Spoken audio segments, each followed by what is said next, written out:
এরকম খেলার পরিস্থিতি হয় বিদায় মন চায় না খেলাটা দেখার জন্য।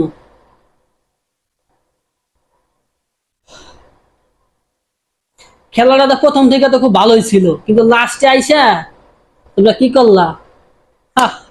আরে মাথায় বাড়ি। ইজি জিতা ম্যাচ, ইজি ইজি ইজি জিতা ম্যাচ, ইজি জিতা ম্যাচ। এই ম্যাচটা জিততে পারলা না। শান্ত, তোমারে বলতেছি ভাই, আল্লাহর হস্তে আমাকে মাফ করো।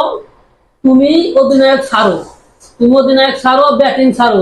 তোমার মতো একজন লট আমাকে দরকার নাই। তোমরা বের হয়ে যাও, নতুন দল আসুক। Opening করাবা, opening. তামিম রে নেবা না, তামিম রে বাদ দিয়ে থবা।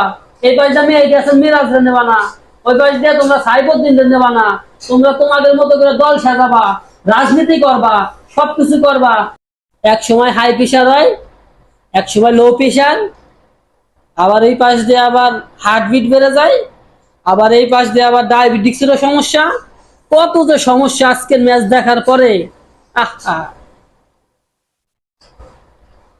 তোমাকে আমি আগেই বলছিলাম যে তোমরা আমেরিকা থেকে চলে আসো। তোমাকে তোমাকে যে আর কিছু হচ্ছে না হোক, ক্রিকেট হবে না। আমাকে সেফুদা বলছিল না যে দেশে আইসা গরু চড়াও, ফার্ম দাও, হাঁস মুরগি পালো, উৎপাদন বাড়াও, তাহলে সব থেকে সুন্দর হইতো। সেফুদার কথাটাই ঠিক আছিল। তোমার যদি আসলে আর যা কিছু হোক, ক্রিকেটটা হবে না। এত সুন্দর একটা ম্যাচ, ফিনিশিংটা দিতে পারলা না। তোমরা আগে এই সবকিছু আবার নষ্ট করে থুয়ে দিছো। আজকের ম্যাচের কথা আর কিছু বলবো না, কারণ আজকের ম্যাচ দেখে পরানো পানি নাই, হাড় ওমনা রক্ত নাই, সব শেষ। গতকালকে পাকিস্তানের যে অবস্থা, আজকে বাংলাদেশের একই অবস্থা। কিন্তু গতকালকে ম্যাচটা এনজয় করছি খুব মন দিয়া, আর আজকের ম্যাচটা দেখে পানি শুকাই ফেলাইছি আর রক্ত শুকাই ফেলাইছি। কপাল ভালো যে ওষুধ নিয়ে রাখছিলাম পাশে।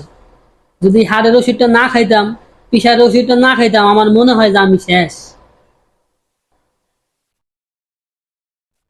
বাবা লিটন, বাবা শান্ত, তানজিদ হাসান তামিম, আর একজনের কথা তো না বললেই নয়, বাংলাদেশের এক নাম্বার অলরাউন্ডার, পুরো পৃথিবীর অলরাউন্ডার, তার কথা আর বললাম না।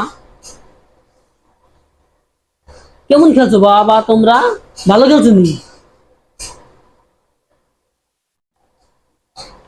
ইজি যেটা ম্যাচ, ইজি যেটা ম্যাচটা লাস্ট পর্যন্ত এই কাজটা করে দিলা তোমরা।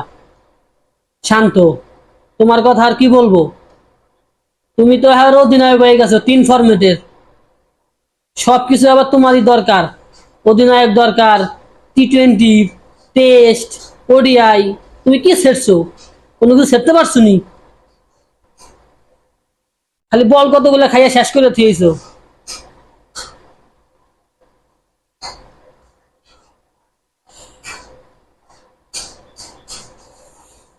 বাংলাদেশের বলাররা খুব ভালো খেলছে।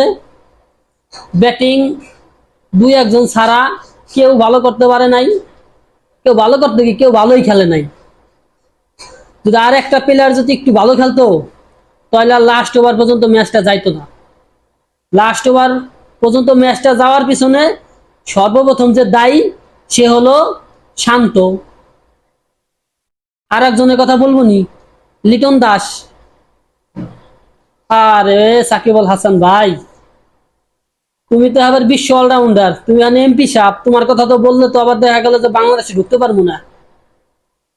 কারণ তোমার তো আবার এমপি গিরিও করতে হবে, তোমার আবার এই যে ক্রিকেটও খেলতে হবে, তোমার আবার ওই পাশ দিয়ে আবার ফিতাও কাটতে হবে। তোমার তো সবকিছুর দরকার আছে ভাই। সবকিছু করলে কি হয়? যে কোনো একটা নিয়ে থাকতে হয়। এমপি গিরি করতেছো, করো, খেলাটা নিয়েই থাকো। তোমার আবার ফিতে কাটার দরকার কি? কাটো। কিন্তু তুমি কি কাজটা করলো আজকে? 114টা রান ছিল, 114 রান 120 বলে। এই রান তোমরা নিতে পারো নাই। তোমরা আমেরিকায় গেছো ক্রিকেট খেলতে নিকে, ওয়ার্ল্ড কাপ খেলতে নিকে। আজকে মনটা খারাপ, তাই আসলে কিছু বলতে পারতেছি না তোমাকে। ইজি জেতা ম্যাচটা তোমরা এই কাজটা করলা। মাহমুদুল্লাহ ভাই, তোমার আর কি বলবো? তুমি তোমার সর্বোচ্চ চেষ্টা করছো, কিছু করার নাই, কারণ যে বাসটা দেওয়ার আমাকে আগেই বাস দিয়ে গেছে গা। লাস্ট ওভার পর্যন্ত ম্যাচটা আসার মতো ম্যাচ এটা, এটা মিনিমাম 3 থেকে 5 ওভার আগে জেতার ম্যাচ। এই ম্যাচটা তোমরা গতকালকে পাকিস্তানের মতো করে দিলা। পাকিস্তানের খেলা তোমরা দেখো নাই? ওইখান থেকে কি তোমরা শিক্ষা নিতে পারতা না? অপদার্থ দল জানি খেলতে গেছে।